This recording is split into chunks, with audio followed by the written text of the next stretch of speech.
Hello and welcome to the next part of our Blender Hardsurface modeling tutorial, and this time I will create a more complex object. It's a pen cap. I hope this word is correct for this type of object. I took a photo and we will add the reference image to the project. Here it is. And as I said in the tutorials before, you have to understand the geometry of the model, of the object. You have to understand the shape of the object and which primitives are included, how the object is can be built. And if you don't do this, then you will run into problems when you just start to model and see some shapes but don't fully understand how this object can be created. Then you will run into problems in the long run. So I think this object is really perfect to demonstrate a modeling process in which we make use of knowing the details of the setup of this object. So let's see. First save this, and I think one thing is clear: there is a cylinder. The base of this object, the basic shape of this object is a cylinder, so let's add it and rotate it around the x-axis and move it to the right position here according to the background image.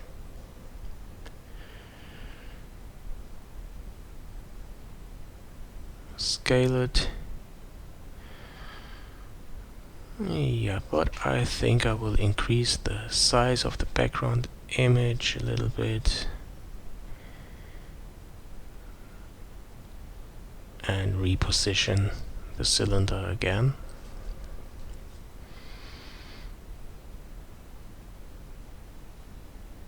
Yeah, just like that. That's a good starting point.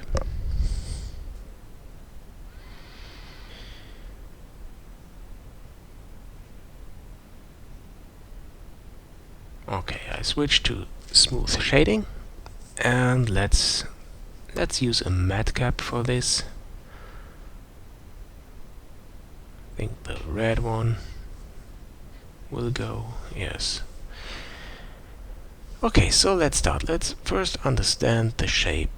There are 8 of these rings here we have to produce. And let's open the reference images I took from this object. That's the top with this hole. That's the object from a different angle. And as you can see here, the lower part of these rings aren't circular, and that's, well, it's not a problem, but it's not that easy. The lower part is kind of cut, so we have to remove the faces at the bottom of this cylinder. So let's start with this. First, remove the faces of the 2 circles, because we don't need them. Part on the left side is open, and the part on the right side we want to extrude out to the right. Okay, and now, as I said, we have to remove faces at the bottom, and I think,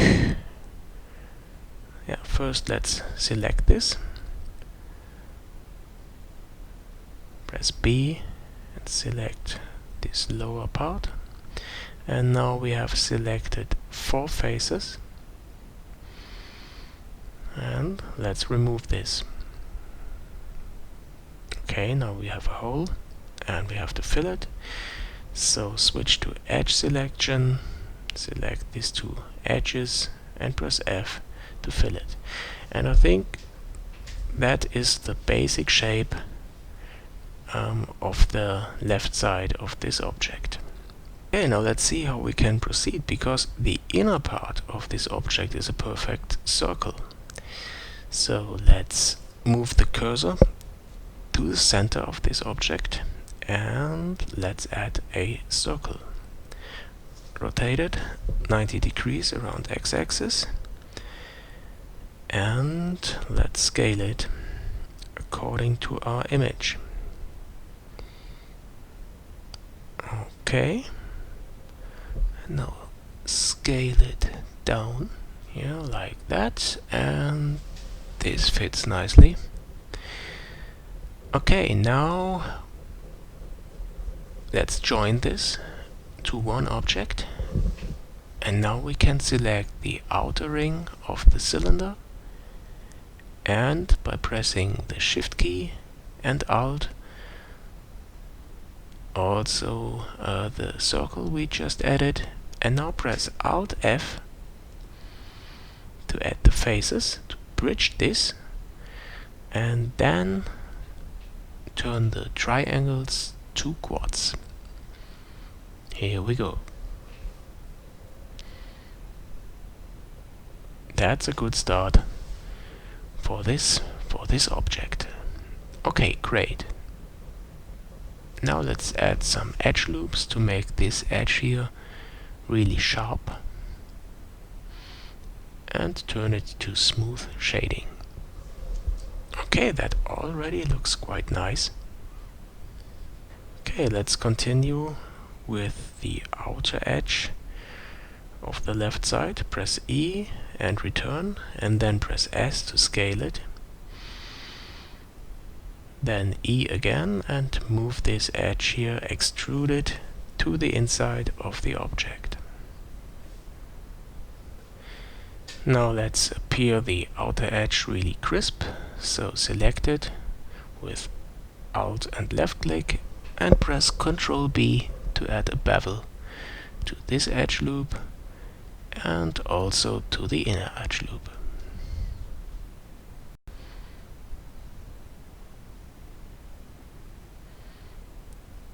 Great.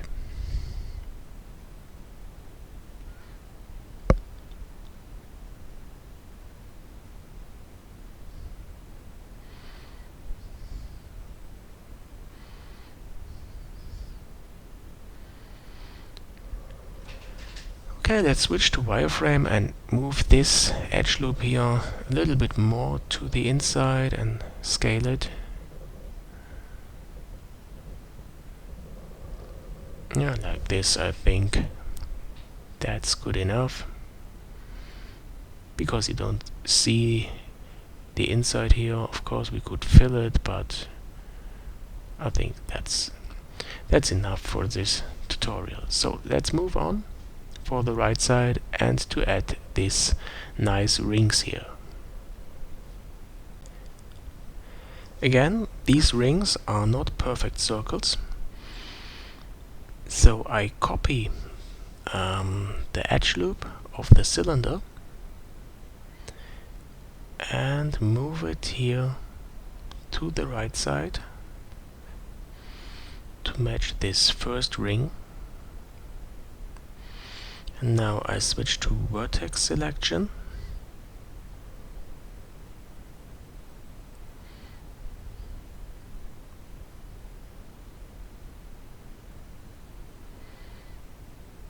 and connect these two vertices by pressing F.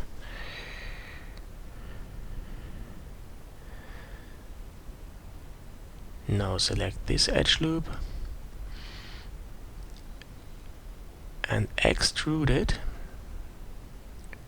with snapping for edges to the right side till it snaps to this duplicated edge loop of the cylinder.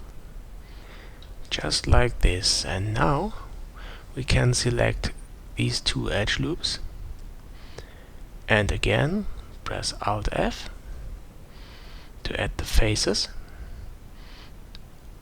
and convert the triangles to quads.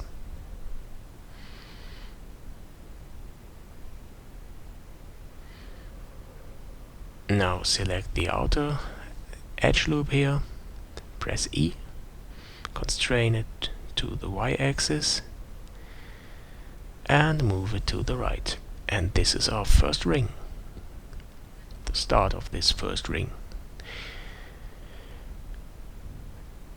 Now again select the inner edge loop, duplicate it with Shift D, and again with snapping activated by pressing the Control key, move it to snap to this outer edge loop of the ring. Again select both edge loops and press Alt F to add faces again and convert tries to quads.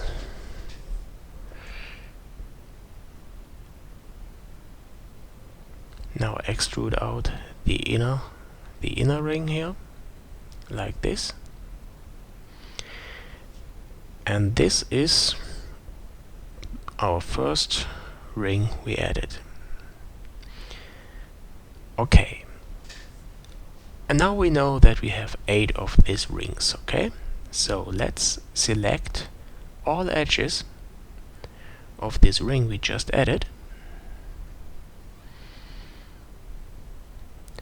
Now press P to separate this as a separate object.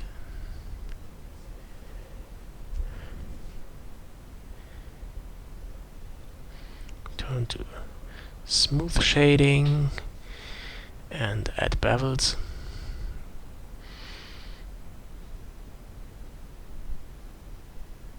Again with Control B.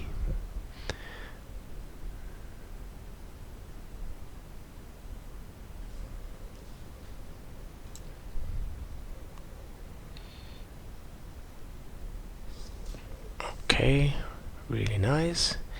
Now also the inner edge loop of this ring.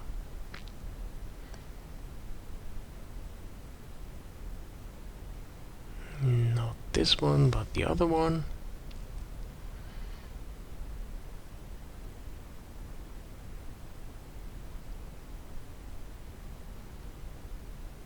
Okay, and now comes the magic of modifiers. We know that we have to produce 8 of these rings. So let's add an array modifier. First select the object in object mode.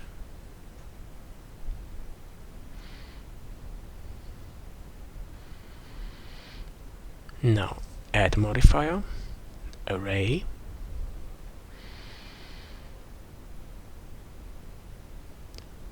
and let's 8 of it. Isn't that cool?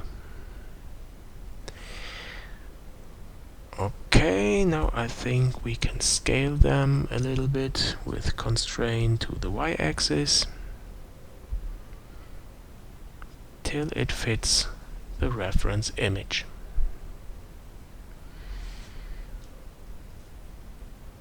Yeah, that's great. And we have to say this already looks quite promising. And the next step will be to join these 2 objects, the left cylinder and these 8 rings. So what I will do now, I will perfectly snap the right object to the left one. First I duplicate it and move it to a new layer, just to store it. Then I apply the modifier, and now I press G and snap it here to the edge of the cylinder object. Now I select both objects and press Ctrl J to join them. Okay, now I switch back to edit mode, select everything, and then I remove the duplicates, and now you can see how this lines up really sharp and crisp. Very cool.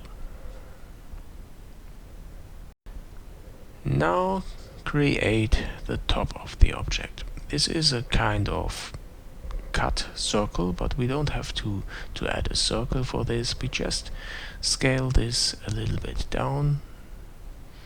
Now extrude out from this outer edge loop and scale it again. And as you can see, this forms a kind of flat sphere.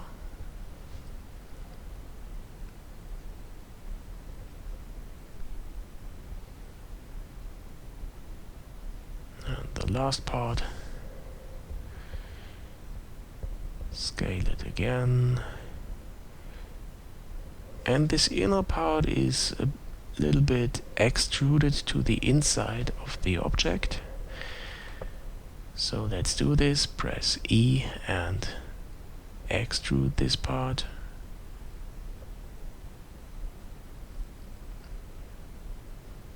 Move it to the inside.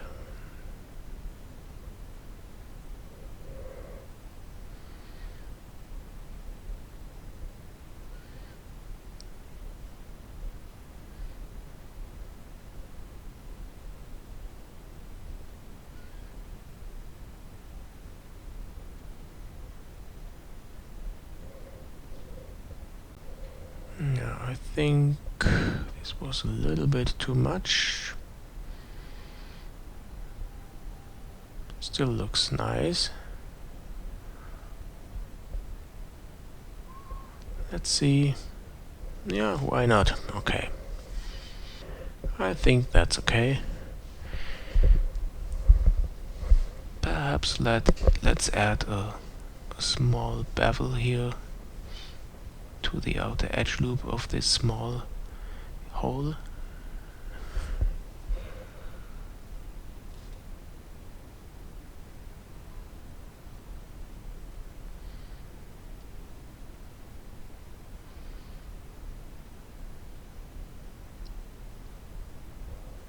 Okay, and move this inner part a little bit to the outside.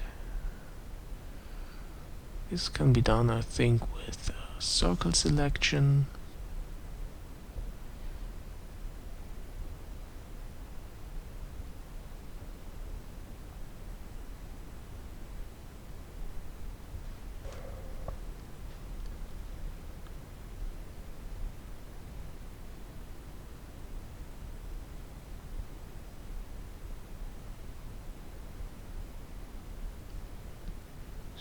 So I think that will do it. Yeah. Right. Okay, now for the last part. We have to add this lower part. I don't know the word. This kind of clip here at the bottom. So first let's select the faces at the bottom of the object and extrude them out to connect them to this kind of to this rectangular object at the bottom. So select them all and press E to extrude them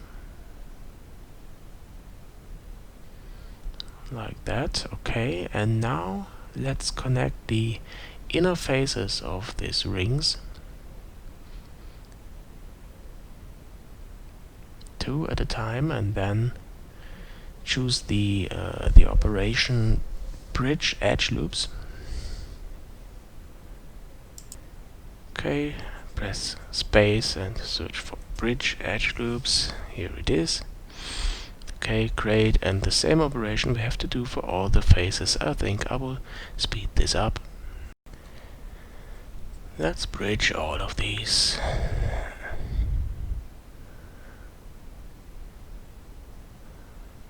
Okay, and now I noticed that the inner parts of these faces are a bit like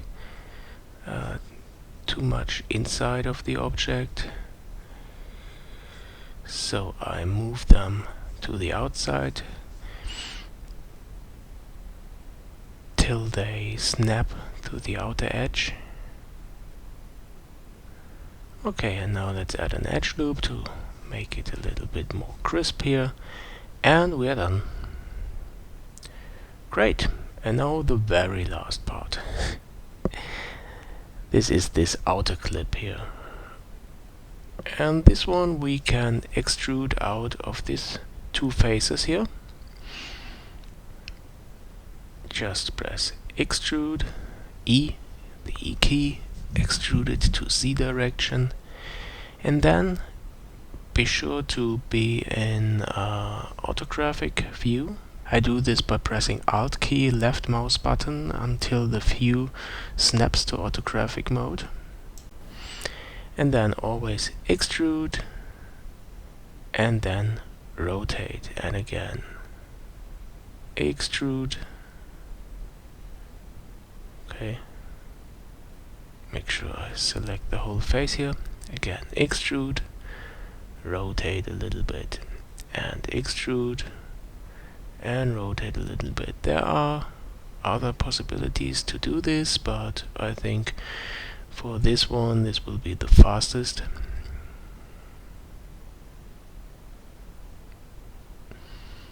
Okay, and I think this is the last one. Yeah, and now we will extrude to the end here, like that, and move this a little bit up to make it really horizontal. Okay, and now the last bevels. Perhaps some to the ends of this object, and I think I will also add a new edge loop here to make it look more crisp.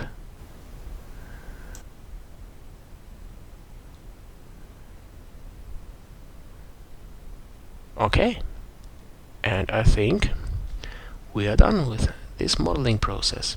So the last step is to see how this renders with cycles and a green material. Yeah, and this looks quite nice, and I really hope you like it. So thanks for watching, guys. Please don't forget to subscribe to my channel, and as always I upload the Blender project to my Patreon account, and if you are my patron you can download it from there. And as I said before, there's a special option on my Patreon account so that you can use me as your tutor. So if you're my patron you can ask me everything about game development or 3D modeling. Just drop me a line via email and I will try to answer as good as I can.